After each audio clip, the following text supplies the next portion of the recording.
it spoke to me in the store and it said, I'm the one.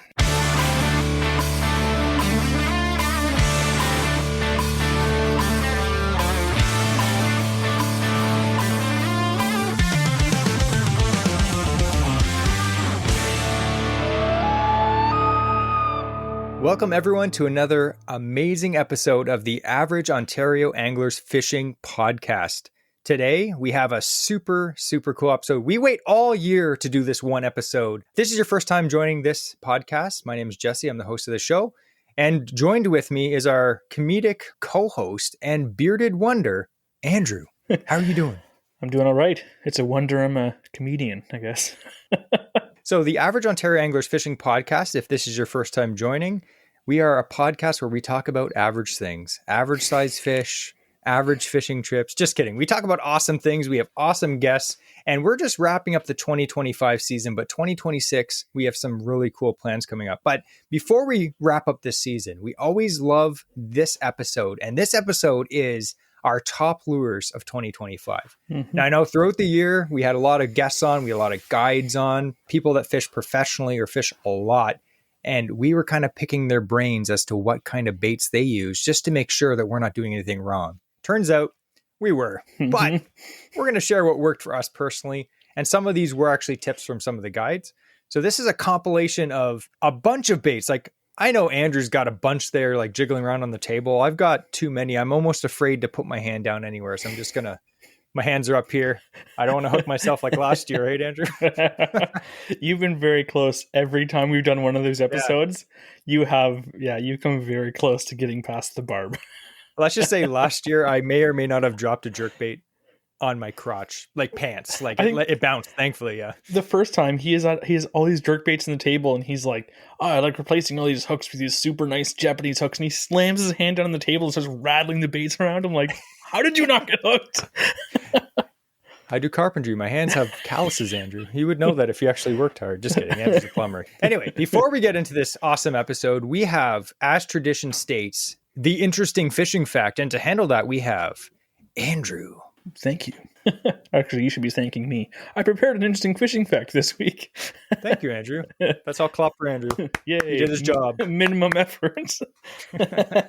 So, have you ever felt weighted down, like you don't want to move? Yes. To be fair, in a side point, I felt that very recently because my wife just bought one of those weighted blankets. So we always had a weighted blanket we bought a few years ago, but she just ordered one of like the heavy ones.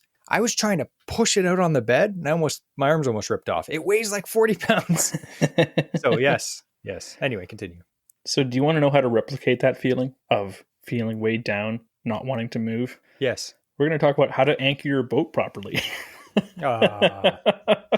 Different people have different ideas as to what is the proper way to anchor a boat or how to do it effectively. And why are we talking about this? It's because people who are shore anglers, they don't have to worry about this. Lucky them. But anyone who fishes out of anything from a bass boat to a kayak may and most likely has an anchor on their vessel. And you might think, okay, so why are we talking about it? It's because there's a variety of anchors. There's a variety of ways people say to do it.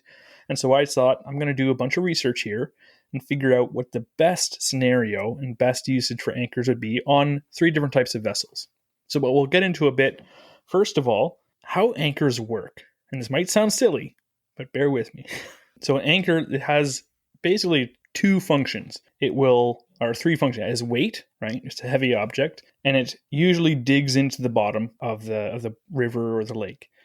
But there's a third thing that's extremely important. Probably the most important part of having an effective anchor.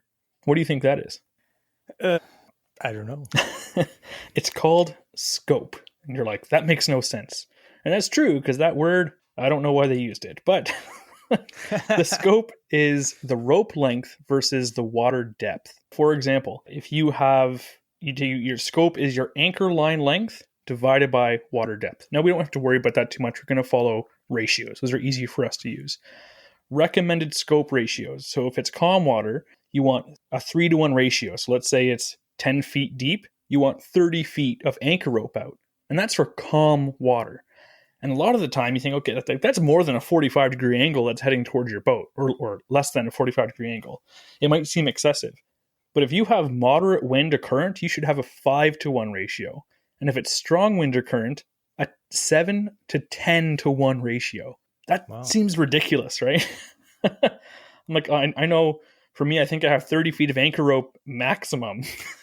So, okay, well, that means I can only go and anchor in 10 feet of water effectively. And basically, yeah, that's true.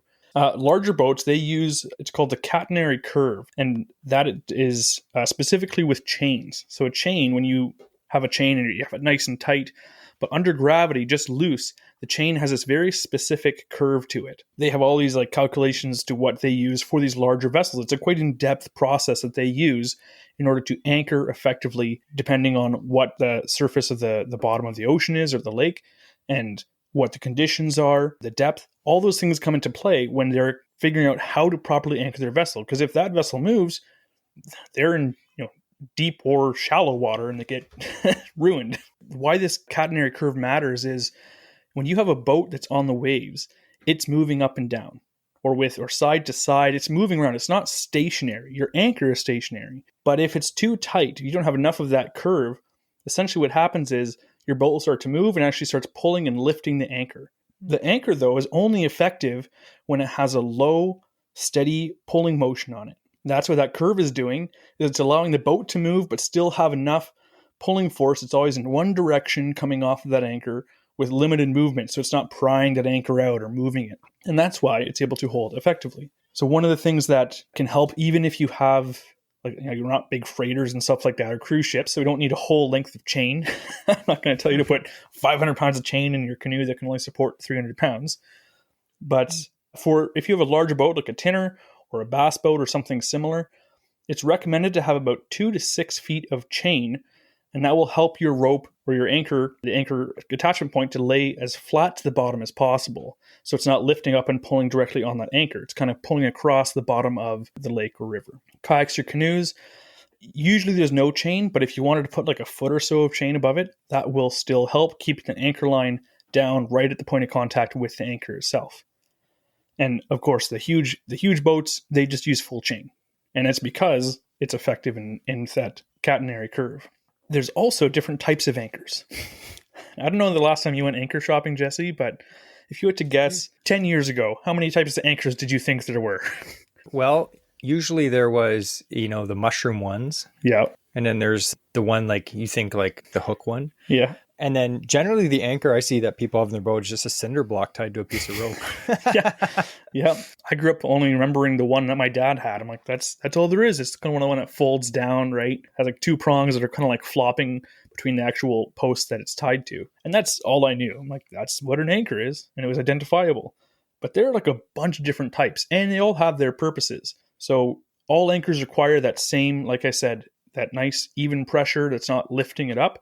All anchors require that to be effective, but each anchor will hold differently depending on what it's sitting on. So, for example, you have the Danforth or fluke anchor. That is a long shank with 2 wide pivoting flukes. Sometimes they're flat, sometimes they're kind of like a little claw. That's the one, like I was already mentioning, that's the one I always knew, and that's what I thought there only was. So that's called a fluke anchor, and that's good for mud or sand. It has a high holding power, it's lightweight, and it's ideal for small boats because it'll kind of dig into that soft substrate and hold in place. Then there's the box anchor, which I only found out about recently. These things are cool. Picture a box, but it requires very little pressure over movement for it to pull in. So it sets instantly, it holds very well. Some of the anchors are supposed to like back in and actually drive them into the ground before you just set it and forget. The box anchor is like that. You just set it down. You don't even need to back into it. Most of the time, it just holds you well. And it's basically a box open in the middle, and it ties onto the end. And it bites into the bottom. Regardless of how it sits in the bottom, it will fit in nicely. And there's also minimal chain that's required for those in order to grab as well. Then there's the grapnel anchor or the folding anchor.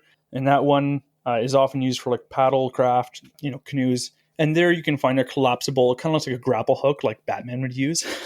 Yeah. It's like throwing on top of the roof and then climbing it sideways. And those are good. It's a central shaft, multiple curved claws. That holds good in rocks or wood. But again, like a grapple hook, it needs something solid to grab onto. It does not hold well in soft sand or mud or anything like that. Then you have what you mentioned, the mushroom anchor. That one is good for really soft bottom because it will just kind of settle in and kind of fill with that material. And again, it looks like an upside down mushroom. That one's easiest to describe. I like those because like where I fish and it's like a lot of mucky bottoms with like weeds and stuff. Mm-hmm. I had another anchor that was like one of those claw ones, and I'd throw it down into the weeds. And then when you're pulling up, you'd pull it up and there'd be like 40 pounds of weeds on it. You're like, oh, gross. And you have to like, pick off all the clumps of weeds and like muck and on the bottom. But the mushroom one, I know it doesn't have a lot of like hold, but it doesn't hold a lot of crap. So when you like pick it up and like shake it out, all the stuff comes off. Mm-hmm. And it looks like a mushroom. And the mushroom ones, they work mainly by their weight and also by the mud suction. So once they settle in, it's like when your boot gets stuck in the mud trying to lift it out, it can be tough. That's what that anchor's simulating as well. But they do have a downside in rocks or current. They don't hold pretty much at all.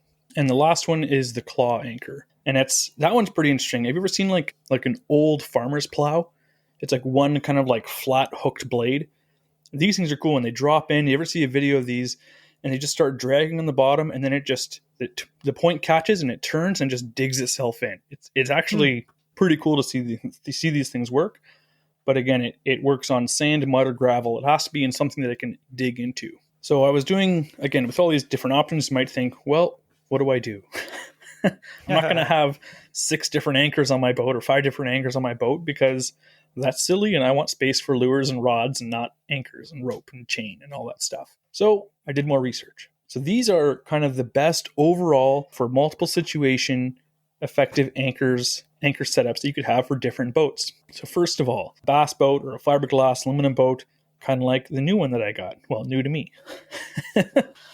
So like a 16 to 21 foot boat. The best overall is the box anchor. And again, I had never heard of these before, but I want to look into getting one because they're reliable in mixed bottoms. They require minimal chain, so again, less weight overall, and it holds exceptionally well in wind. It's actually one of the best ones for windy conditions. And it's easy to set and reset, so retrieve and stuff like that. There's not much they get caught on, which is also very good. Mm-hmm. So that's what I'm probably going to look into picking up myself. But for a small aluminum boat, it's like a 10 to 16 foot tinner or John boat, they actually recommend the Danforth or Fluke anchor.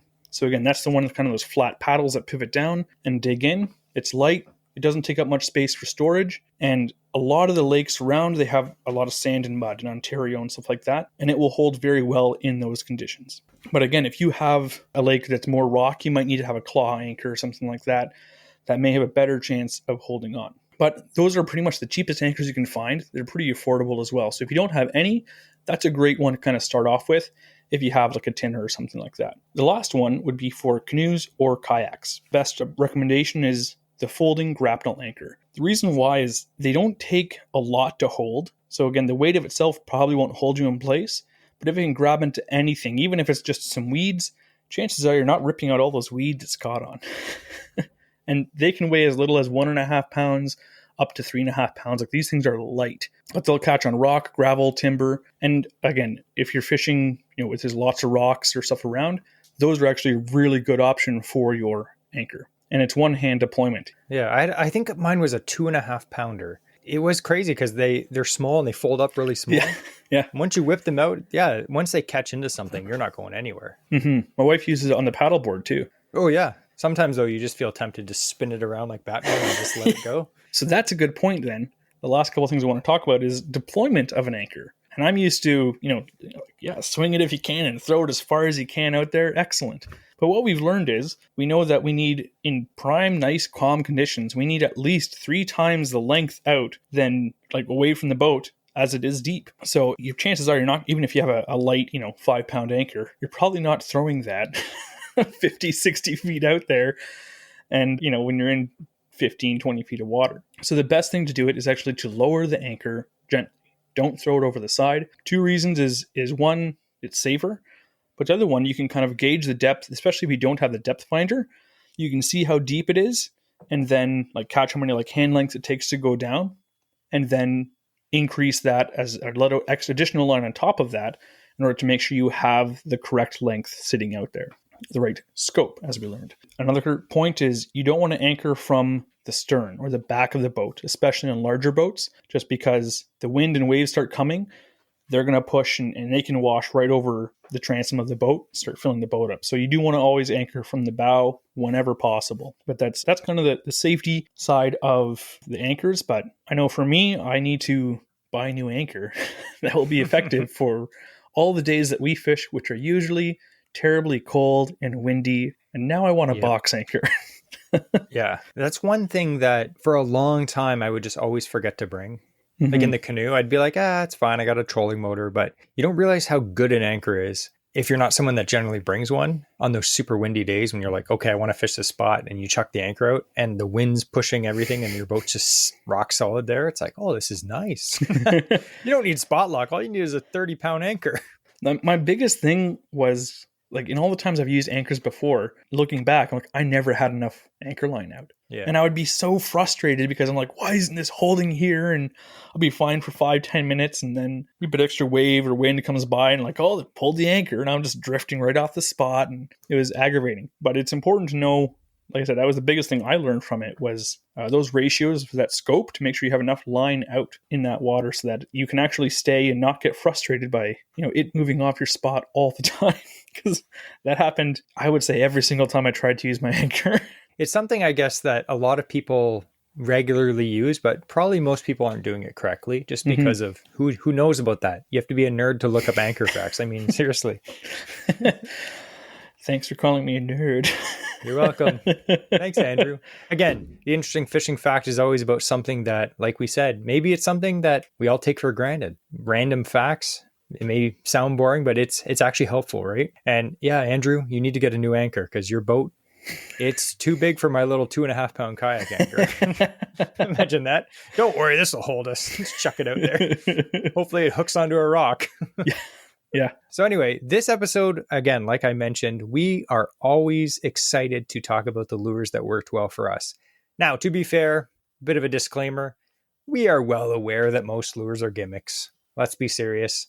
We like trying new stuff. We could probably use 5 or 6 lures all year and catch the same fish, but we like trying new stuff that's more effective, maybe in whatever condition, or some lures that are just fun to use, right? But every year we do this, I feel like the lures that we use are pretty much very similar, but maybe we just refine the way that we fish them. So as we talk about these lures, we're also going to talk a little bit about, the situation we're going to use them in, as well as any tips or tricks that we learned from possibly ourselves using them or seeing other people like guides that we fish with or friends that we fish with use them as well as like different categories of each lure. So I thought the way that we normally do it, and it makes sense to me, is we'll kind of start off at the beginning of the year and kind of work through. And we're going to start, this is open water lures, by the way. We're going to cover ice fishing real soon in the next few episodes. So we're not going to cover ice fishing lures. So we're going to start off in the spring. And I think some of the first days that we go fishing every year in the spring, we are fishing for ice out pike, which is one of our favorite things to do. It's actually one of our most downloaded podcast episodes is actually our early spring pike fishing episode. So definitely check that out. I'll put the link down below. The pike episodes always do really good. Again, we always say people are like, oh, I don't like pike fishing. Pike is stupid. But every episode we do on pike, it's like, it has some of the most downloads. I'm like, what? And if someone got offended by that remark, it's because you sound like that. Yeah, you 100% sound like that.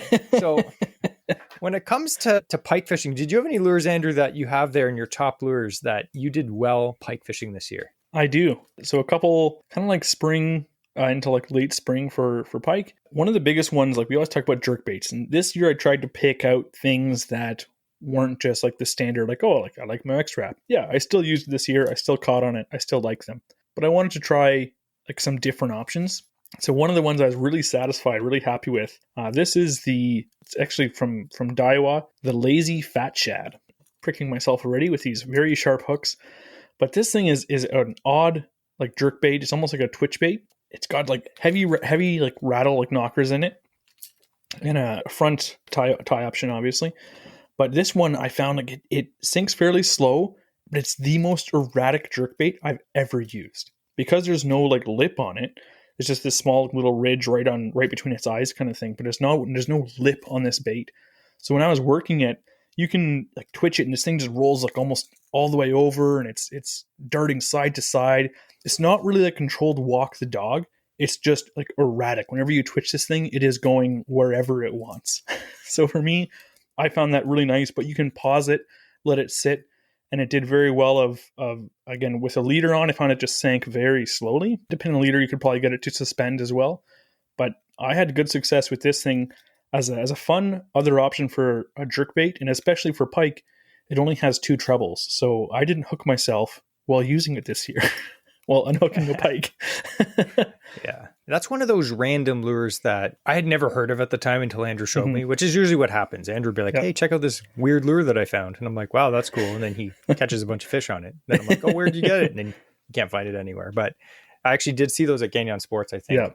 And they're around. So it's very cool, unique bait. Maybe something that the fish don't really see because it is very, very erratic and random.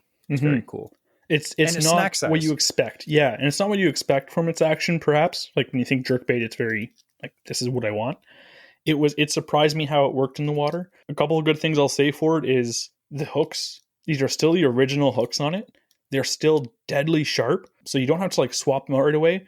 They're not super thick. I also caught some bass on it this year too, which, you know, it's a perfect size for like even a smallmouth and stuff like that. I like the different profile though than just your standard like long body like jerkbait. This is a nice, more like a shad style or Cisco like body shape. And sticking on jerkbaits, as you guys know, we love fishing jerkbaits. We try a bunch of different kinds. And I think throughout the last few years, some of my top jerkbaits have always been like, you know, the Nishini Erie, which is one of my favorites, or the Jackal Re-Range, stuff like that. Like I've kind of gravitated to using some slightly high-end jerkbaits. Like those baits are not cheap. They're like $30. But this year, I didn't really use a lot of high-end jerkbaits. I kind of went back to like my roots of like using Husky jerks. This year when I was going through my stuff, I was like, okay, I have all these Husky jerks. I put new hooks on them, some of my older ones. And I used a lot of Husky jerks this year. But one of my favorites, and it has been one of my favorites for a long time, is the Rapala Shadow Wrap. I don't know if you've ever seen this one. This is just a classic one you see. It's not really expensive. I think they're $13-14. I don't know if they've gone up in price. But it's a flat-sided jerkbait, but it has a really tiny lip on it. But the flat sides are like mirrored. So as you jerk it and twitch it, it throws off a lot of flash. Like there's like, it's clear plastic, but like holographic, like silver foil underneath. And this one's clown color. This is like a smallmouth killer. But the thing I like about this particular one for pike in the spring is it is a very, very shallow diving jerkbait. So this particular one, it dives 2 to 4 feet, but generally I find that it's like 2 feet. Like it's very, very shallow diving, which you may say, well, why would you want a bait to go that shallow? But when we're fishing ice out pike, we're often fishing for pike that are like legit staging to go up and spawn in shallow, really shallow water. 4 to 6 feet of water. Yeah. We've seen pike in 10 inches of water. So oftentimes we'll be fishing these bays and the weeds aren't really up yet. There might be some dead weeds, but it's like dead reeds, dead lily pad roots in shallow water with mud bottoms. And these pike are coming in to get ready to spawn because they spawn on these reed beds and stuff like that in the shallows, like really shallow water. Like you'll see pike in like a foot of water sometimes, especially when the sun's out and you'll see them with their back out sometimes. Like, yeah. So it got to the point where I'm like, I really like jerk baits, but I can't fish one that dives even 4 or 5 feet because I'm going to be popping to the bottom. And everyone knows pike have eyes on the top of their head. They look up and they're usually sitting on the bottom. So this is one of the jerk baits that I've really gravitated to the last few years. Not this particular color. This is a clown color, good for everything, but just the regular silver one. I really wish they made like a fire tiger one of this. I noticed a lot of the Rapala like jerk baits, they don't have fire tiger. I'm like, come on, man, just do it. It's the best color ever for pike. But this one has done good for me. Really great bait. Absolutely fantastic. But it's one of those baits you can use for like walleye, smallmouth, pike, everything, bass. Great bait. That's pretty much for pike. There's a few more baits I want to talk about quick, but that's one of my favorite beginner baits too. You can teach someone to fish a jerk bait like that pretty easy because it's another bait that if you can't jerk it like professionally, I'd say, you can cast it out, give it a few pops of the rod and then just reel it in and it still has a nice wobble, nice little twitching action. And then you can tell them to stop. It'll just suspend, jerk the rod down. It'll jerk forward, reel it in, easy. You can also troll them. If you're doing that, we've caught a lot of pike just trolling jerk baits behind the boat, flat line behind the boat, cover a lot of water. So pop your rod the odd times you're trolling. It does work actually. Oh, absolutely. It's great for a lazy man. Yes. Or a lazy girl. Do you have any more pike baits, Andrew? I do have one which is not, again, it's versatile. You can use it for other things, but I did throw it primarily for pike this year, and that was the Sixth Sense underspin. I can't remember the exact name of the head, and then paired with the Rapala Crush City, the Mayor, which is not the TPE, but it's a very resilient plastic. The design of the bait, it's not like super thin on like the paddle tail and stuff on it, so it's held up well, even catching like multiple pike on this one specifically, and a bit of tearing around the hook and stuff like that. So it's sliding down a bit, but nothing that can be fixed. A little bit of plastic on the hook or something like that just to hold the bait up. But I really like these heads specifically. Again, the Mayor has been a great profile. I don't think I'm going to change it. It has really good action while on this jig head. But with its underspin, it's got a nice long willow leaf blade, and it has a really long shank going to it. And I find a lot of the other underspins that I've used, there's not enough space between that blade and the bait itself. And so what I find will happen is the blade will spin, and then it kind of gets caught underneath a piece of plastic, the actual trailer, and then just stops spinning, and then you kind of like pop it. You're trying to get that blade off the bait, and then it spins for another 10 seconds on the retrieve, and it gets caught again. So this one, I don't have that issue. It sticks out far enough below the bait. It also has a screw lock head on the back of it, so it's nice and easy. And unlike some like the fixed hook ones, it can be tough. Again, we're used to it to do it, but I know for someone who has never used a screw lock head before, to try and like get that bait in, you got to bend it around that hook point all the time. It's kind of like awkward. This one here, because it's got an EWG, that hook can actually fold right down out of the way. You screw it on nice and easy, and then you can just put that EWG that's kind of like on a hinge in this jig head and just bend it back up and rig it through the bait. And so this is one that I've had a lot of success on for bass and pike this year, but that has been my go-to underspin. And on days when I don't want to fish a chatterbait or something a bit more subtle, but I want a bit more than just a paddle hill on a jig head, this has been like my go-to, and I've loved it. So I have a few more of these heads, but I've been really liking these heads, honestly. Yeah, and that's the Sixth Sense axle underspin. So it's like a jig head, but it's an EWG, like Texas rig style. Mm-hmm. Yeah, that's cool. Actually, funny story. My next bait is actually also a Sixth Sense underspin, but it's the traditional jig head underspin. And this particular bait, heartbreak, absolute heartbreak. Quick story, but yeah. So just to tell you about this particular one, I think it's a 1/2 ounce head. The Sixth Sense stuff, I don't know how much it matters. I don't think it really matters, but they're very realistic looking. They got nice little eyes. The eyes looking down like a fish, It's got a nice blade underneath and a really stout hook. The hook is actually like, it's hard to flex. So I got these specifically for the pike tournament that we did earlier, but the hook is actually stout. Like sometimes you buy underspins and they're more like finessey bass style. This is like for big bass. These underspins are like, they're heavy duty ones. So they work really good for pike. It's nice. I have about a 4.5 inch paddle tail on the back of this. The cool thing about these is you can fish them at any depth. Like Andrew said, it's just a versatile bait. You chuck it in. Andrew's is a little more versatile, the one that has an EWG, because you can actually cast it into weeds and logs, into right? reeds in the summer was awesome. Like you could fish this like a spinner bait, like right into the pencil reeds and stuff like that. I do like that side of it. But sometimes you do want the exposed hook. Yeah. It's just, it depends where I'm fishing, right? So like if I'm going to be fishing around cover, I'm probably not going to use an exposed hook, right? But if I'm in open water, you will get better hook sets and penetration with an exposed hook, obviously. So pick whichever one seems better for the situation. But here's the heartbreak of the story. So I was out fishing. I was actually fishing with one of our guests this year. We had on Bobby Belmonte, took me out pike fishing. We were out fishing a lake that has some big pike in it, like absolute giant fish, like 40 inches. And I've come close. I'm like at 37.5 inch northern pike. And I'm like, I want to catch a 40. I've been trying for a few years. And I absolutely cracked a fish on this. I set the hook, had it on for about 3 seconds, and then my line just snapped. Or like it just went slack. And I was like, what? And then he points the live scope over to where the fish was, because he was just looking around and when I hooked the fish. And this massive northern just, you see it like going into the depths, and he's like, oh my goodness, that was a 40 inch. It was huge. It was massive. And I was like, oh my goodness. I reel in my line. It had bit through my 80-pound fluorocarbon leader. Clean cut. It wasn't like a break. It was a clean cut right through a tooth. Like it was sheared like scissors. I was like, I'm using wire from now on. Or heavier. Like, this was a musky sized pike, and it literally just inhaled it. It hit it like a freight train. And I guess I must have just had the fluoro right between his teeth when I set the hook, because it was like, ting, done. Hmm. And I cried myself to sleep every day, even last night. I don't want to talk about it anymore. Anyway, do you have any more spring baits? I had one that is kind of spring, but I did use it all year. This isn't the one in particular that I was using in the spring. I have purchased this since. But the Suic, this is the high impact one, which I highly recommend. I love the high impact because it has the weight kit, 2 different positions to have it dive however you want, have it, slow rise, have it sink.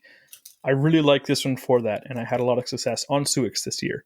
I'm like, you know what? I'm just going to fish a bunch of them, and I caught a lot of pike.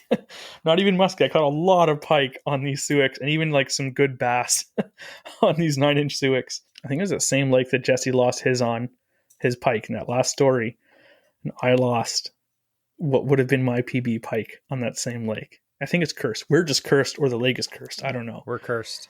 But I was fishing a Suic, and it was an older style, and I set the hook on. I finally get a strike, and this huge pike blows up on it. I set the hook, and my line just comes flying back in my face, and I'm like, "What happened?" And I look, and I thought, did my snap open or something like that? Nope. The eyelet off the front of the Suic had ripped out, but I don't know if this was an aftermarket Suic. When I bought it, I don't know. I don't want to bad talk any stores that I got it from, but this is a number of years ago, and it was only like a 1/4 inch, maybe 3/8 length of screw threads into the front of this wooden Suic. So it ripped right out of the bait, and I was heartbroken. Yeah, but that's weird. I took other Suics that I had at home because I had another old one. I undid it, and it's like a 2-inch like screw that's into the front of it. So I don't know what happened to this one as to why it had such a short little eye screw, but yeah, that hurt. So I decided, you know what, I'm going to go high impact because it's got the wire through right into the body. It's like a wire harness all through the body of this one.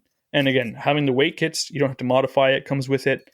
This has been an awesome dive and rise that I caught multiple pike on this year. This one specifically, I had a few other Suics, got the 10-inch and different colors and stuff like that. But this was my one I was throwing the most just because I could easily swap out the weights for when I was fishing, depending where I was fishing. And oftentimes I'd just take out the one on the head and it would fish like much shallower, or I put the head back on and it tips forward a bit more again. So I was really just taking this one on and off just to get a bit of fish a range of depth when I was at the cottage and stuff like that. Like you said about the pike. So like we were fishing Kawarthas, right? And I think Andrew's fishing up near zone 15, I think. Mm-hmm. Where you went camping that one time. And we always know pike are dumb and they'll hit big things. But like I was fishing a musky opener with one of my buddies. And we were fishing one of the Kawartha lakes that has pike in it as well. And I wasn't chucking big musky lures because it was early June. But I was chucking, a mini Medusa and a 9-inch Suic. And I had multiple pike under 20 inches just come up and crush that 9-inch Suic. And like you look at it, it's not a giant bait by musky standards, but by bass standards, it's a giant bait. And you wouldn't normally think, like a normal person would be like, I'm not using that for pike, are you? It's like, yeah, and I'm catching dinks on it. So don't be afraid to chuck a Suic. Like a 9-inch Suic is not a big bait. When I was at the cottage, I was fishing my 10-inch Suic most of the time. And then I was fishing that high impact as well, which is a 9-inch. And I caught, I think it was 7 or 8 pike. Not a single one was over 23 inches.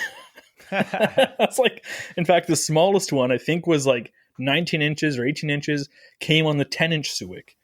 Wow. They just wanted to kill these things. Yeah, that's the thing. And it's just that it's one of those baits that you look at and you're like, I don't know why this catches fish, but it does. And it's just that diving action. It just causes a reaction every time it dives down. Who decided to trim a beer can, shove it in the butt end of a piece of broomstick that someone broke, and put hooks on it? Oh, look at that. It's one of the best lures ever made. It's true. And it's been catching fish for 80 years or something. Yeah. One final bait that is kind of a spring bait, but again, like Andrew said, it's a bait that you can use year round, except it won't work on top of the ice, but the rest of the open water season. I know I talked about this bait last time. This bait here is the Megabass Mag Draft. This is a 6-inch. This is the albino color, the classic white color. You can get these pre-rigged with the treble hook on the bottom and the weight and the harness already in. This is the freestyle. So this is the one that comes just bare plastic. You can also get the 5-inch now freestyle. So you can rig them up too. The 5-inch style, I want to try this coming year. I didn't get my hands on them this year, but that would be an absolute killer size for smallmouth and largemouth. But the 6-inch size is one of those baits like the Suic that do not be afraid to chuck this bait.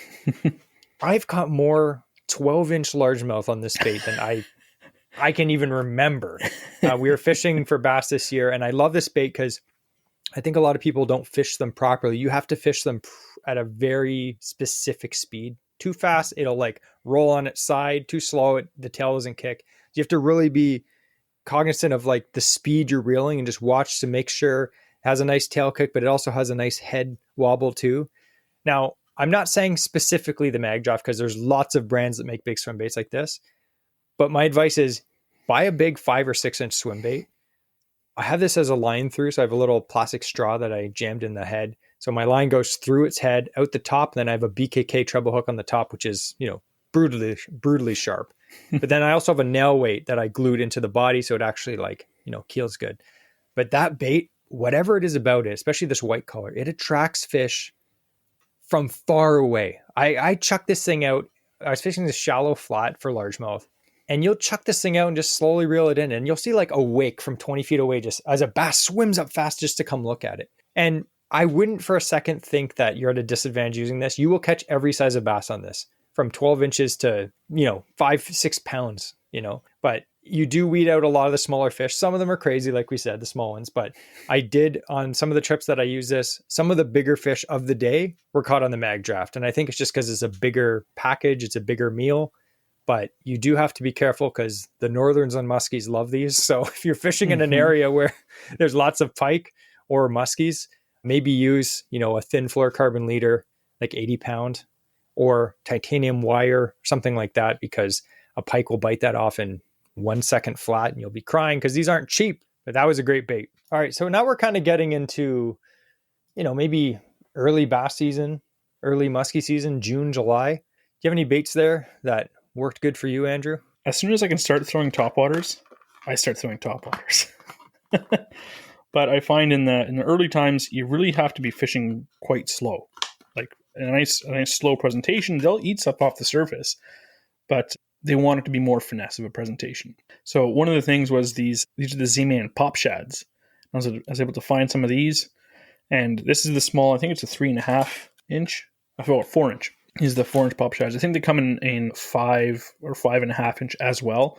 But these I just found are a perfect size. I was using it, first of all, Texas rigged and with a single hook. And I did have some success with it. But again, it's a lot of that TPE plastic, which is great for floating and stuff like that.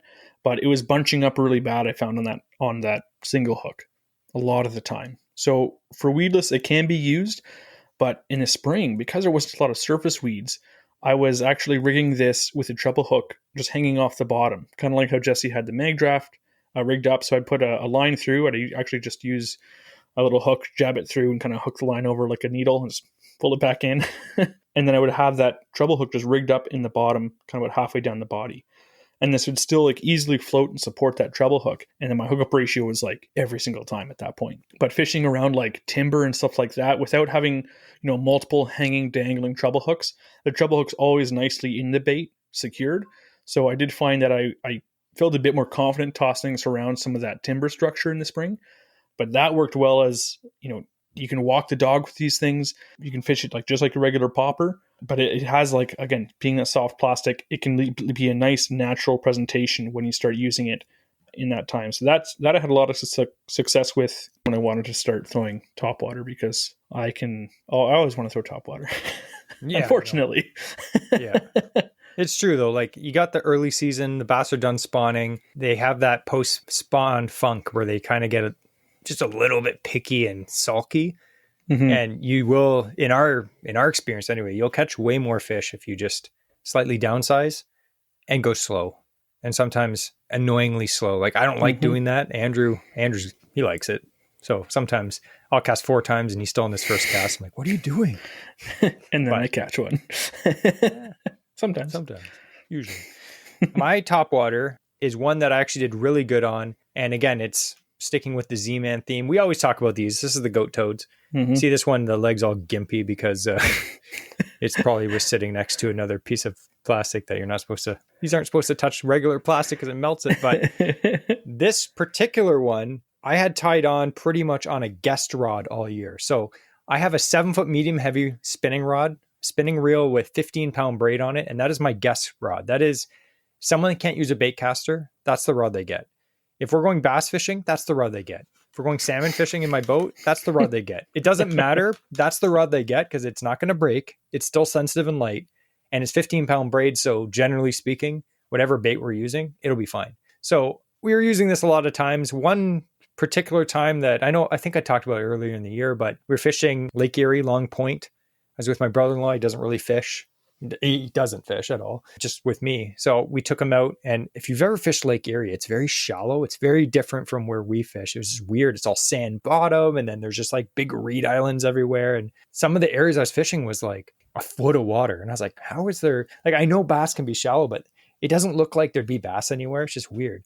But the bass would be like undercut underneath the reeds.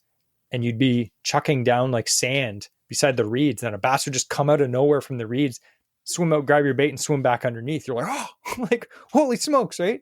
Not expecting it. So anyway, I took my brother-in-law out, spinning rod.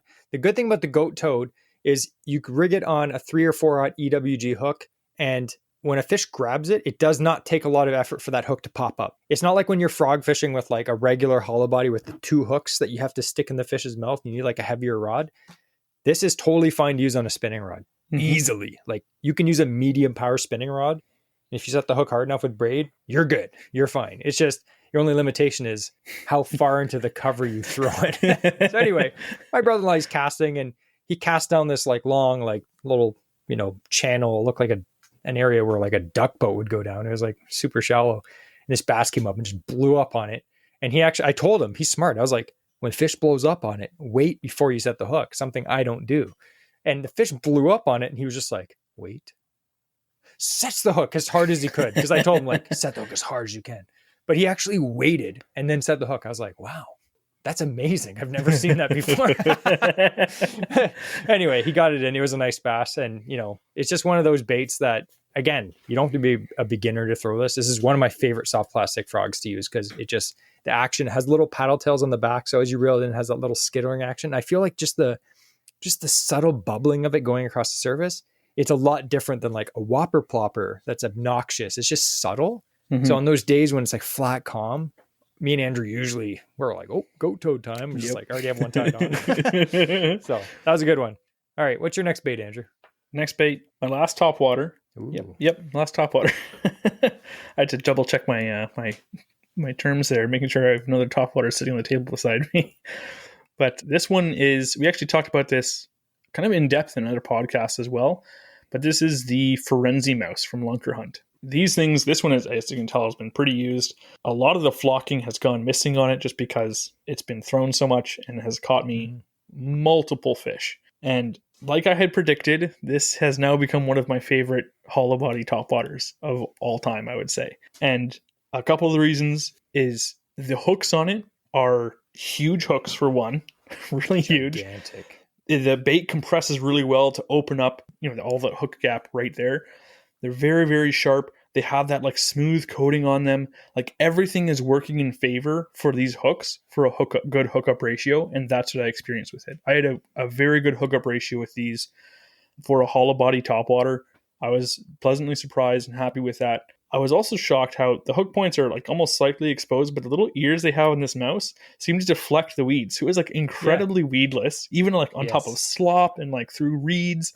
I was super impressed with it. This thing casts a mile. The flocking absorbs water as you cast. Like it goes. And if you don't know how to walk the dog, especially with a topwater bait, like with a hollow body bait, some of them can be challenging. Some, like the Terminator walking frog, yes, they're designed for it. They're easier.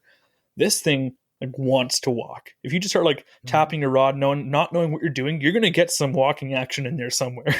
Yeah, they're so easy to walk. Yeah. Like so easy. Yeah. And the one, I guess downside I would say is it did, after fishing for a while, I found it is filling up with water a fair bit quicker than it did when I first pulled out of the package. But again, that's most hollow bodies will have that experience. But again, this thing, I wasn't too concerned with it having like a lot of water in it because it was still floating. It's just cast further at that point. So it wasn't, it wasn't pulling it back and like, oh, it's submerged now by the end. And like, I could see when it's getting lower, feeling it getting heavy. And then I just, it was a quick squeeze and then it's empty again. Yeah, it wasn't like every cast you have to squeeze it out. No. And again, like you could do, even if you had water in it, you can still keep fishing it until you couldn't fish it. But again, it would have to be pretty much right full of water for that to be the case, which I had never gotten into that point. This year, this was like my main go-to hollow body. I know I threw my other like favorites and stuff, but I found myself, I kept going back to this. And I've got a few of these now in my tackle box, but I kept going back to this. It was 1 or 2 trips. I know there was one day that me and Andrew went out and we just got these. And I know Andrew was excited about them. So I was like, let's just fish these mice. And we did. It was a slow day at first, but then eventually I think we caught like 13. Yeah. I mean, it was just like a day after work, like where we just went up after work. It wasn't like a whole day. Yeah, we went for like a couple hours after work. No, it was just a good day because like we went back and tried to do it again a few weeks later and we only caught like 3. But like that day, that was like, also a cold front. Yeah, the hookup ratio was very good. I think we were at like probably 95% or 90% at least of the fish guaranteed hooked on it. So yeah, great bait. We like them. Lunker Hunt. What is it? The Frenzy mouse. Frenzy. Yep. Yeah. On the topic of topwater, like hollow body frogs, I'll just go through mine quick. These are 3 of my favorite hollow body baits that I've been using for a few years. The Sprinkler frog, actually, I just started using this year, but this is the perfect jig, perfect frog. I don't know. It's just, the reason I like these is this is pretty much just a standard frog. It looks a lot like the live target frog. It's got good hooks, but every time you go to like the spring fishing show or something, Brendan at the Perfect Jig, he always says like a deal, like buy 1, get 1 free. So I'm like, okay. So I buy 2 or 3. I lose a bunch to musky. You can see like the paint wearing off on the bottom of this one. I actually caught my biggest largemouth of the year on this, a 5-pounder on this one in the Quarthas. Just a great bait. That's just like a good bait. It walks good. It casts far. Works okay on the slop, but for a slop frog, I like these Scum Frog Trophy series. They've got a very flat bottom. It's kind of like the Scum Frog, but this one's even cheaper. I think it's only like $11, something like that. Really big hooks. Just a great frog. Love it. But the Sprinkler frog, I really like those. Yeah, we talked with Tackle Bros this year. That was a really cool episode where we talked with Travis at Tackle Bros, and he recommended the Sprinkler frog, which is, it's a hollow body frog. That's from Teckle, right? Yeah, Teckle. It's got like a boot tail on a swivel. So you pretty much just reel it in, and the back tail, he's like, this is a weedless whopper plopper. It sounds the same, and it does. The first day I used this was on Long Point on Lake Erie. And I was like, okay, it's a lot of open water, like around reeds. So I was like, I don't need to like fish slop. So I was just like, I'm just casting retrieve this down like these reed lines. And I caught my biggest fish of the trip came on this bait. And I was just fishing it the whole day. I was like, this is amazing. And the hooks, if you look at it, you're like, okay, these hooks, they don't look very big. They don't give me a lot of confidence in the hookup ability. Cause like we're used to like, oh, there's big hooks, big hookup ability. So I was very skeptical. Amazing hookup ability, like amazing. I was surprised because after that first fish, I hooked it and it was like right in the roof of the mouth. I was like, oh, that's cool. And I kept fishing it, and almost every fish that blew up on it, I caught. I was like, okay, this is weird because I usually pull it right out of their mouth. Then we were fishing in the Quarthas too. I pulled it out a few times, caught a bunch of fish on it, and then we lost a musky, and then I was like afraid. So I took this off and tied on a cheaper frog because these were like 20 something bucks. I was like, oh, I don't want a musky. How many musky did we have bite us off this year?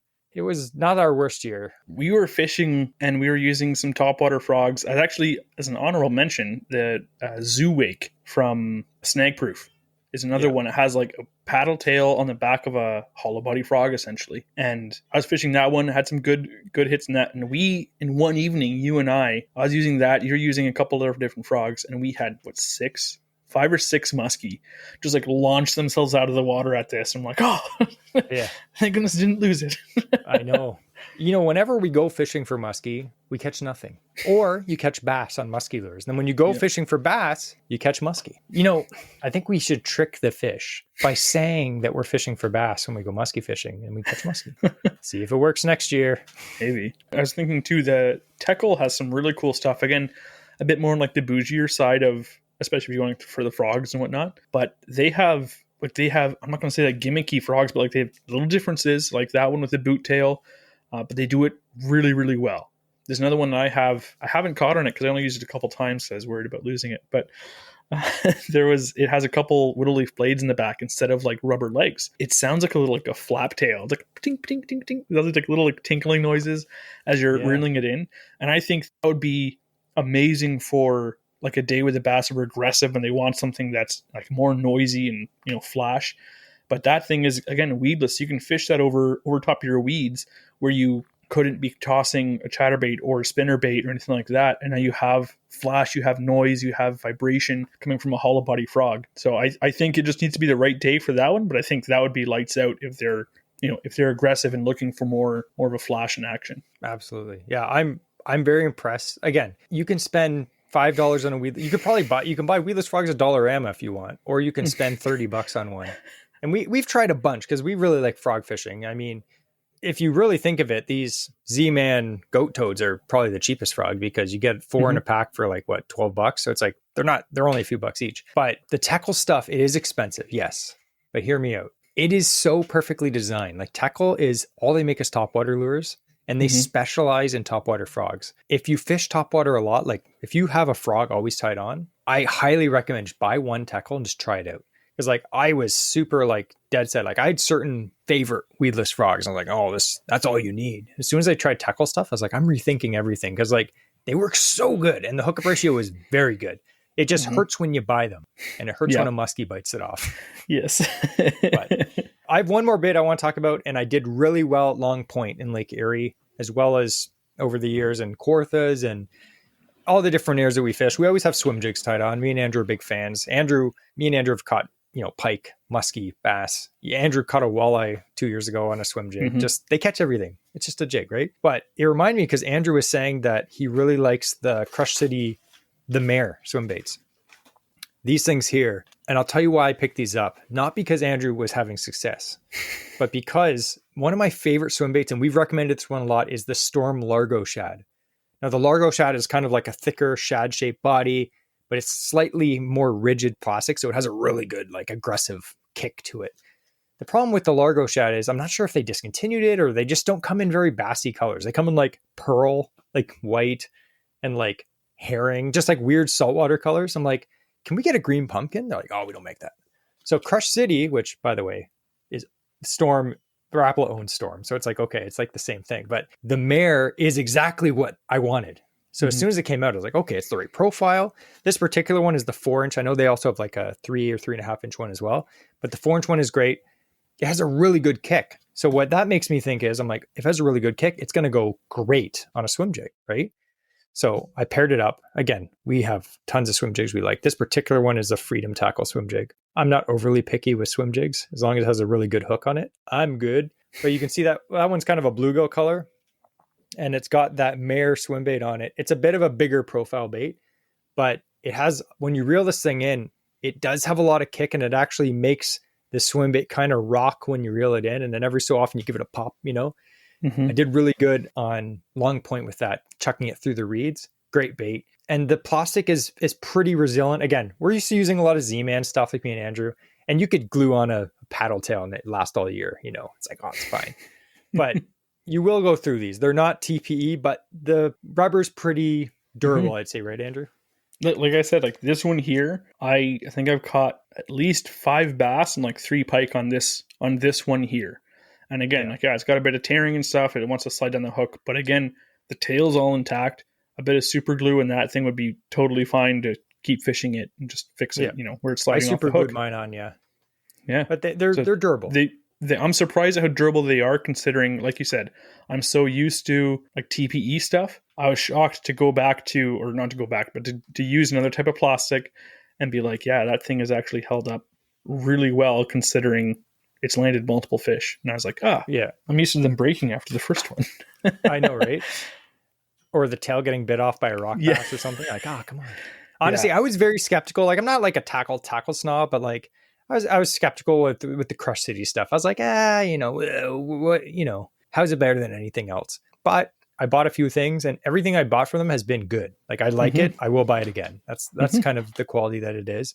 And the molds are good. And they have a lot of baits that are like, not like specific for Canada, but like stuff that you're like, okay, that color is legit perfect for here. But anyway, we can't go through this episode without talking about our buddy Wham. Well, I like to call him Wham. His name is Wes at Wham Baits. Have you seen the new color he has? The camo color? Yeah. The camouflage color. Yeah. Check it out. That looks legit. Yeah. I'm excited for more baits than that. I have 2 particular baits that I'm not joking when I say this. They will always be in my box when I'm fishing. Doesn't matter what I'm fishing. Well, it does matter slightly. I'm not going to bring these musky fishing or something, but if I'm fishing for bass, walleye, or mostly bass and walleye, let's just go there. So on those particular days when I'm fishing for bass or walleye, these two baits will 100% be either tied on or ready to get tied on at any time. And this one, it's actually a jacked up jig head with the underspin. Mm-hmm. This is, I think it's a 3/16. I also have the 1/4 ounce, nice little, silver blade underneath. And then this here is the Wham Baits Swimpleton, which is a little swim bait. I think it's like 3.25 inch, I guess you would say. But that little size there, that is a snack for any fish. I don't care what fish, smallmouth, largemouth, pike. Pike will eat these 100%. But walleye too, absolutely insane. This one I fished so much that legit the eyeball popped out of the jig head. I was like, oh, dang it. Now it's a one-eyed Willie. But they're great. And the thing is I like about, just speaking about this jacked up jigs underspin, is look how far back the hook goes. It's kind of a longer shank jig head. I love that so much. It doesn't really affect the wobble of the bait because it's kind of a rigider bait and you get a lot of tail kick out of these too, right? But I do notice a lot of the jig heads, there's small hooks at the top. I don't know. I just have more confidence in having a slightly longer bait or hook. And then you can also use a longer swim bait on this, on the same jig head, and be totally fine. But the Swimbleton, I just find it's a good size. That's just good year round for anything, right? The other one, this will not come as a surprise to anyone. This particular one, you cannot not have because they're so cool. You know what I'm talking about? The Wobblins. The Wobblins. This particular color though, you have to get. It's AOA approved. It's the best. It's green pumpkin purple flash or something like that. It's green pumpkin. It's got this like iridescent, like purple sheen on it. It looks very bluegilly, like pumpkin seedy. Like this just looks super tasty and natural. This I always have hooked on. And the way that I fish this, either weightless, but I'm not patient like Andrew. I like to get those weedless jig head, like the wacky jigs, just with like maybe like a 16th, just to give it a little extra fall. I like to fish slightly faster and it really accentuates the wobble. Because if you notice on the wobbling, it's kind of thinner and then it gets fat. So it does have a lot of shimmy on the way down. But with that jig, it really has even more shimmy. So, I mean, you can't not have a wacky bait with you when you're fishing, especially for bass. But the wobbling is my favorite one for sure. It catches and they smell good. I told Wham that he should make like some kind of bait sauce and call it Wham sauce. What do you think? Isn't that the best? It's like, are the fish finicky? Put on some Wham sauce. Wham it up. Then you see Gordon Ramsay. Where's the Wham sauce? Wes is probably so mad this at me bait's right so now. fresh, it's whamming the wham. See if we can get Gordon Ramsay to sponsor Wham Baits. That'd be amazing. He likes fishing, actually. Really? Maybe we should try and get him on. Get him on as a guest. That'd be amazing. It's not going to happen. We can't even get Baba Zumi on this podcast. I've never asked him, but I'm just assuming. Maybe next year. You never know. Do you have any more soft plastics? I have one more. So this is the Lunker Hunt bento baits. Nice, small little minnow profile. This is like their, I forget which color. It's like coming like a washed out perch. It's called perch. There we go.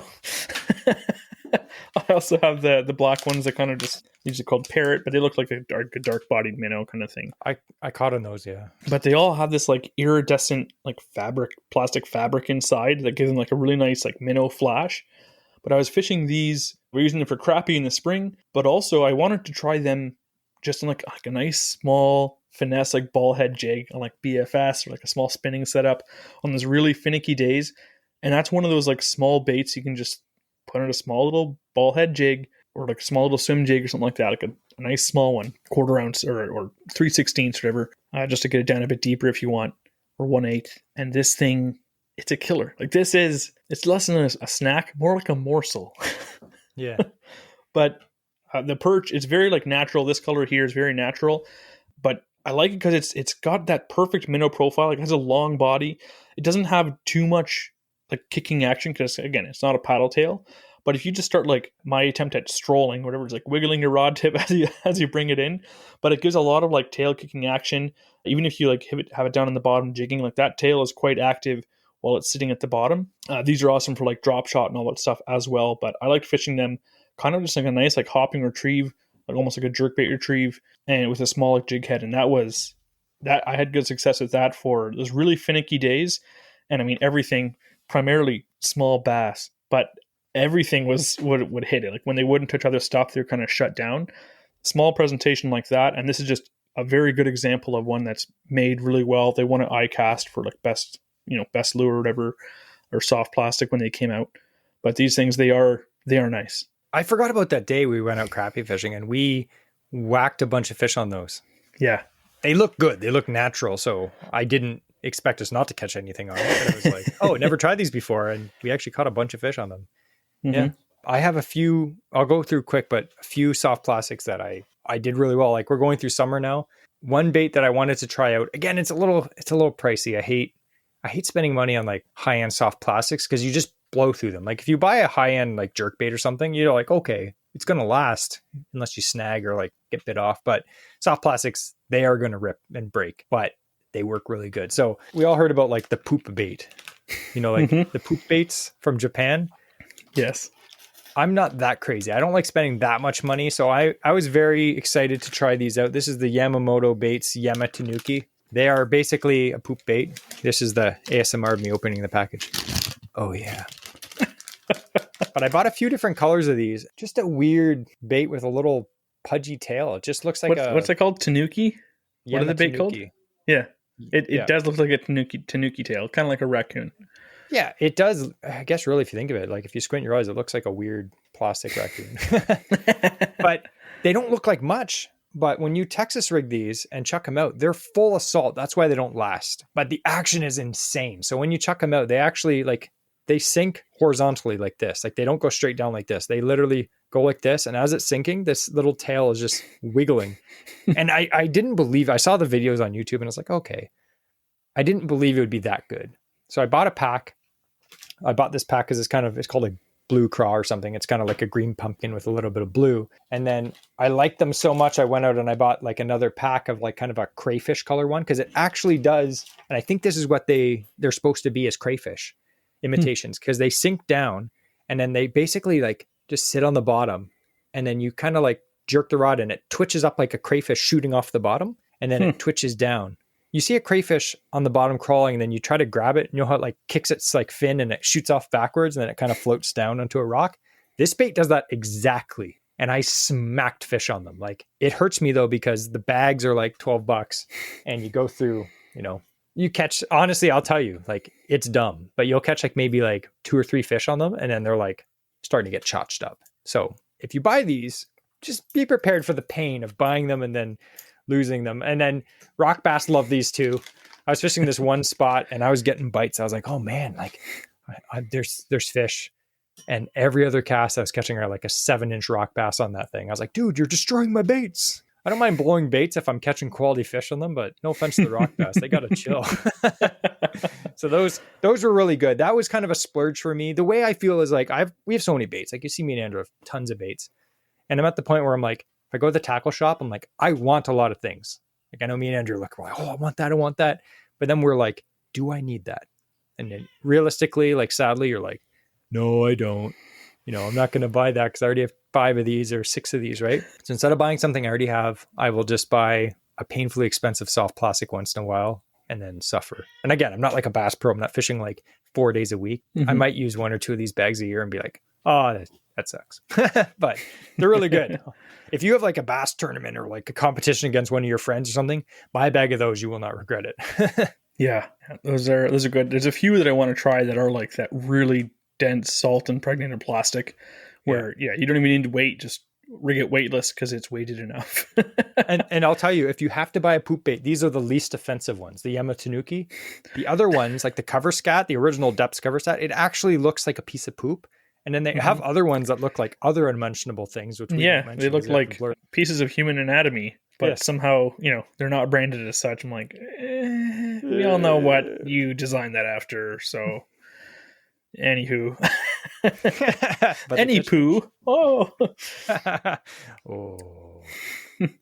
So did you want to move into more of the fall side now? Okay, let me go through like 3 baits quick that worked really good for me. Okay. This was a year kind of where, again, me and Andrew, like we fish a lot of the same places every year, like the same spaces in the spring, the summer, fall. So we like trying new stuff. So this year was one of the first years that I tried. This is the Beast Coast Miyagi swimmer. And it's like a perfect bluegill size. It's almost 5-inch long. It's a paddle tail swim bait. I've got a 6/0 weighted beast hook on it. This thing absolutely slayed largemouth for me this year. Like you can see this one is a bit chewed up. I blew through another one too. I've actually glued like the tips of the nose. Once they rip out, I'll get a lighter and like light the nose so it kind of like solidifies again. You chuck this out, reel it in through reeds, lily pads, crush fish on it. I did lose one to a musky though, or a pike. I'm not sure what it was, but awesome baits. Very cool. The other bait that I wanted to mention, and Travis mentioned this bait to us when we were talking about jigs, is the Kitech jigs. Or I forget how you pronounce it actually. Kitech. That's how you actually pronounce it. I'm just gonna say Kitech. But it's just called a casting jig. And they're about $7, $7 or $8, which is very reasonable. It's got a really sharp hook on it. I bought a bunch of green pumpkin ones. I bought a bunch of black, and they were really good for me. If you have to buy one jig, these are hand-tied skirts, really good heads, super sharp Japanese hooks, really nice like density skirts. Really good jigs. 100% would buy that, especially for the price, like $8 for a Japanese jig. Amazing. Another one, the Mega Bass Sleeper Craw. These are really crazy cool baits. They're heavy. They're like 5/8 of an ounce. So they have a really slow fall. And for once, they're actually like an Elastec material. So they actually stretch, and it's got a hook buried in the top. Long story short, I was missing a lot of fish on these because I would set the hook. But what you got to do is feel the bite, pull into the fish, and then pull back really hard. If you set the hook, because the hook it is not a big hook, it's pretty small, it just pops out of their mouth. So I was losing fish like crazy. And then I YouTubed it. I'm like, what am I doing wrong? And then I found out what I was doing wrong. I was being dumb.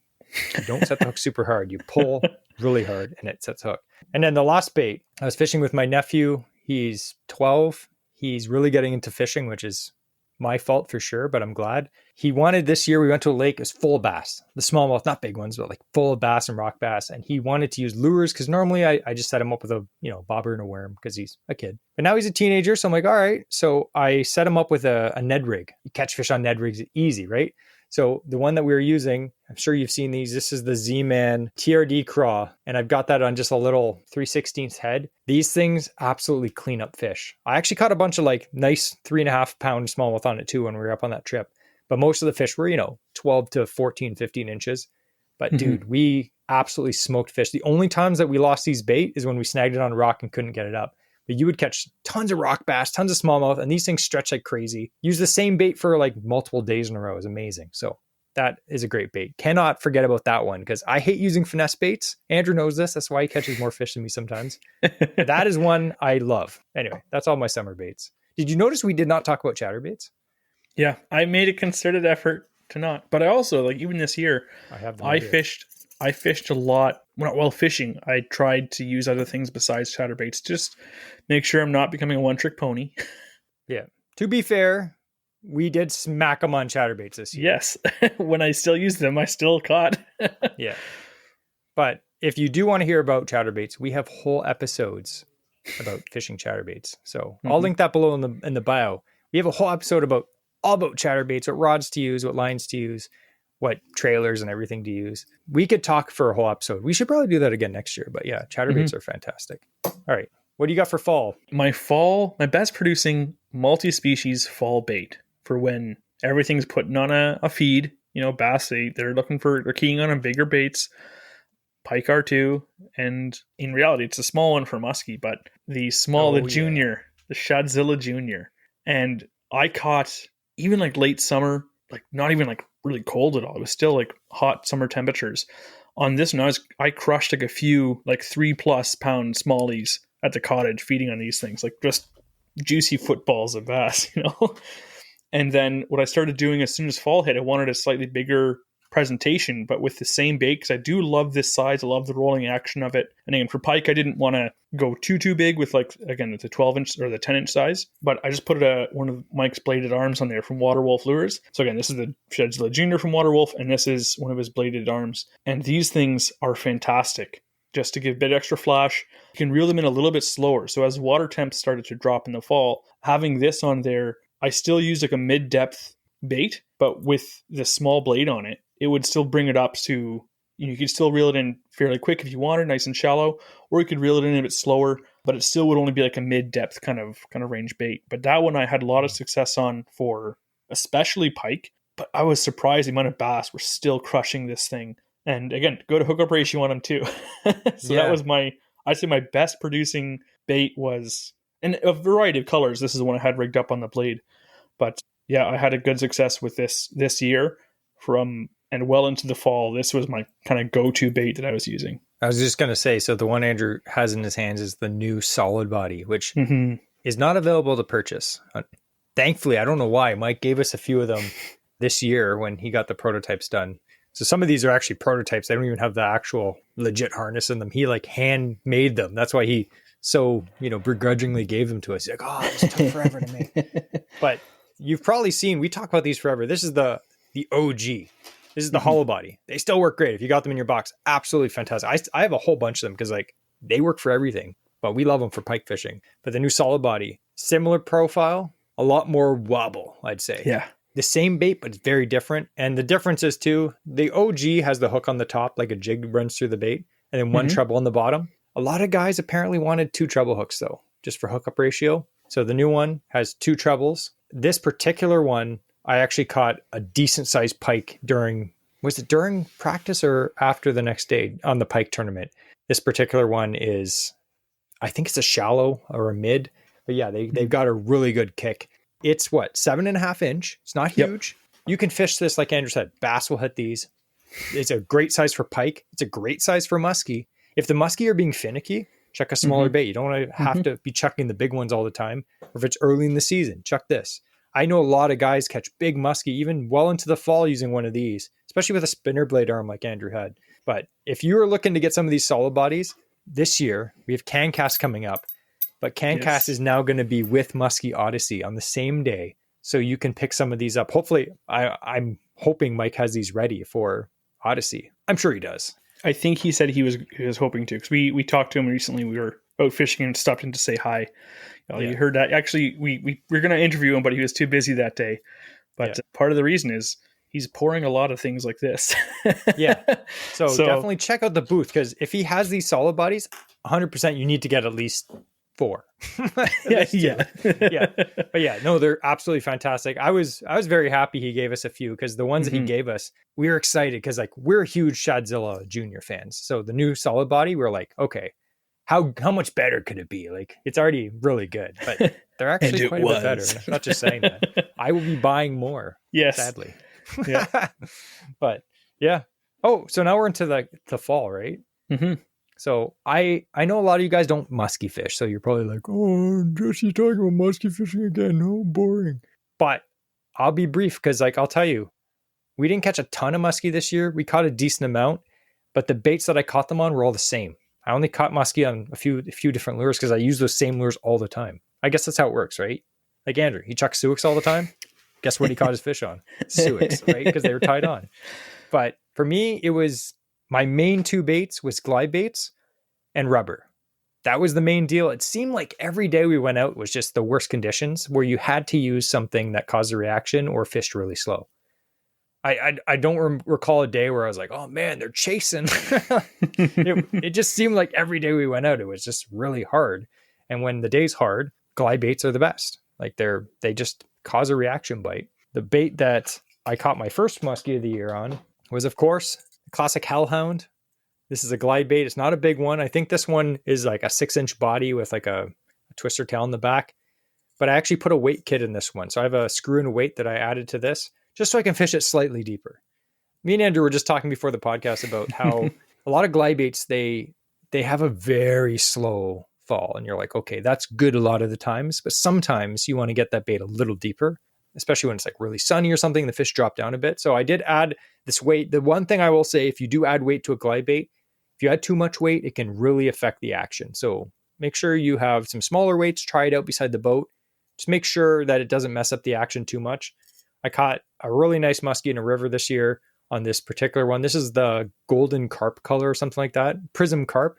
It's a cool color. Every time I catch a muskie, I carve a little, a slice into the top of the bait so I can keep track of how many muskie I've caught on it. So this one has one catch on it. That was the first muskie of the year. But every other muskie that I caught on glide baits after that was on the Chaos Tackle Slim Shum. You can see there's a few lines up here that I carved in. I think 3 or 4. 4, yeah. And that's been a great bait. This particular one, it's a bit bigger. I use it mostly in the fall. But Andrew saw one day, I caught 2 nice fish on this. They love it. It's a great bait. Very slow fall, which makes it good in cold water. And we're actually going out. If you're listening to this on Sunday, hopefully we are musky fishing right now. And hopefully I will be chucking this exact bait if the lake doesn't freeze by then. It's our last trip of the year. But I'm excited to fish that because that was a great bait. Mm-hmm. And I will continue to use it. Actually, I have a tooth mark in it, which I'm really happy about. There's actually like a tooth got stuck inside of it, and I pulled it out, and it was like this little tooth from a muskie. It wasn't even a big muskie, but accomplishment. So I have one last, I'm not sure how many baits you have left, Jesse. One last one. Okay. Yeah. Me too. Excellent. So still on that musky theme, this is a new bait for me this year. And again, I haven't been out musky fishing much this year. I think I only got out, twice retargeting muskie. I still caught, so I was happy about it. I'm like, I want to get one. I need to get one under the belt. I can't go a year without catching one. And I bought this bait. I've been looking for it for a while, and we found it at a tackle store. And this is the Musky Innovations Dying Dog. And this is, was it 14 inches, I think? Yeah. It's a 14-inch bait, which, again, if you're not a musky angler, you think, that's huge. But it's not very thick. It's actually like fairly light, easy to toss for one this size. This is another dive and rise, but I wanted it because it's an extremely slow rise. So when you dive, when you pull this thing, it sits head down, which is nice. It kind of sits like this in the water. And then you dive it, and it's ready to go, dives down, the tail like flaps behind it, and then it just like slowly like raises up, just ever so slowly, and you can fish it again. So it was really good for the fall time when you want something that's a really slow presentation, but you want something that they actually want to feed on. I was casting some other larger baits that I have and started hurting my shoulder. We were fishing out of a canoe. I'm like, this is a lot of weight to just kind of do a pendulum cast. And I'm like, I feel like I'm going to fall backwards trying to toss some of these things.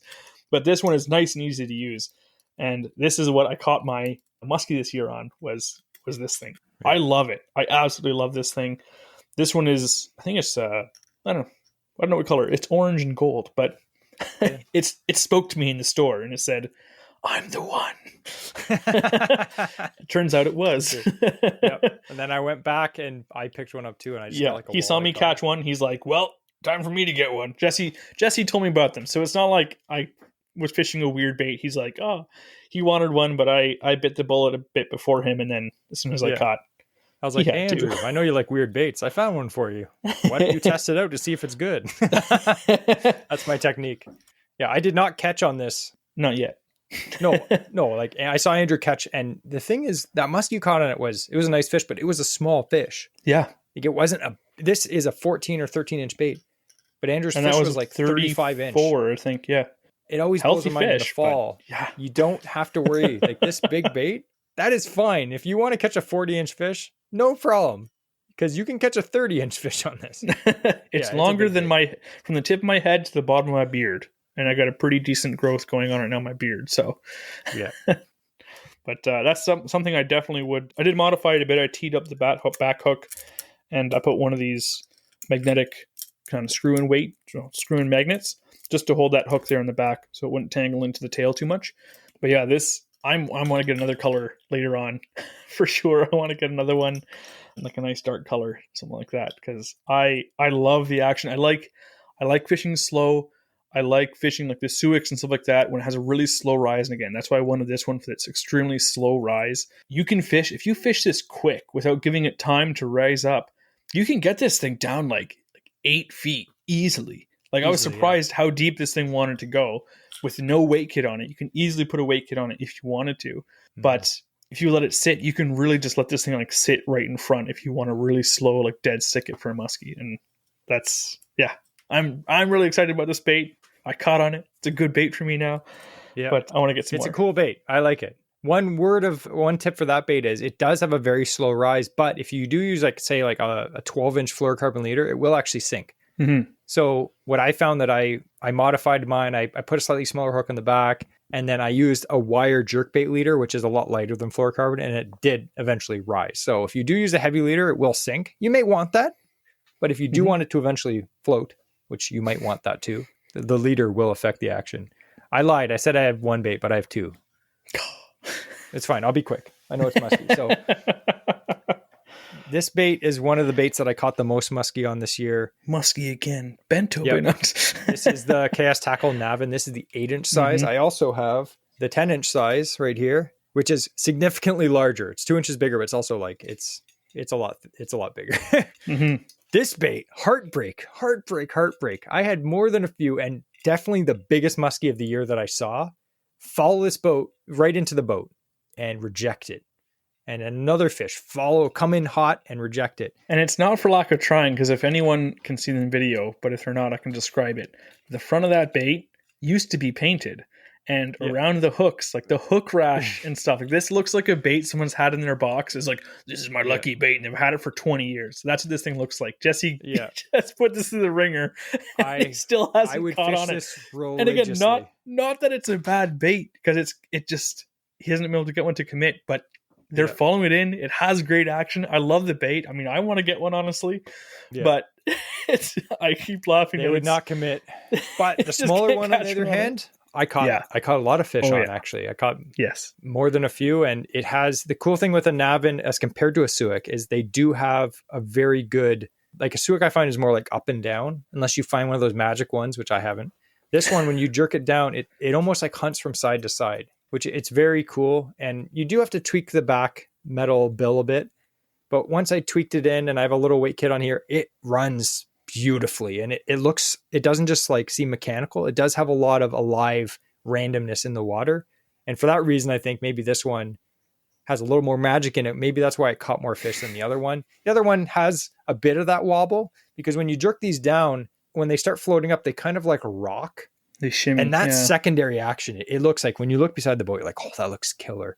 And that's usually when the fish smacks, is when you jerk it down and starts floating up, they just come up and crush it. But I will be fishing this 8-inch one again next year a lot, but I will be trying really hard to actually catch one on the 10-inch, because I had that thing in the water a lot. But that's musky fishing. If it was easy, it wouldn't be fun.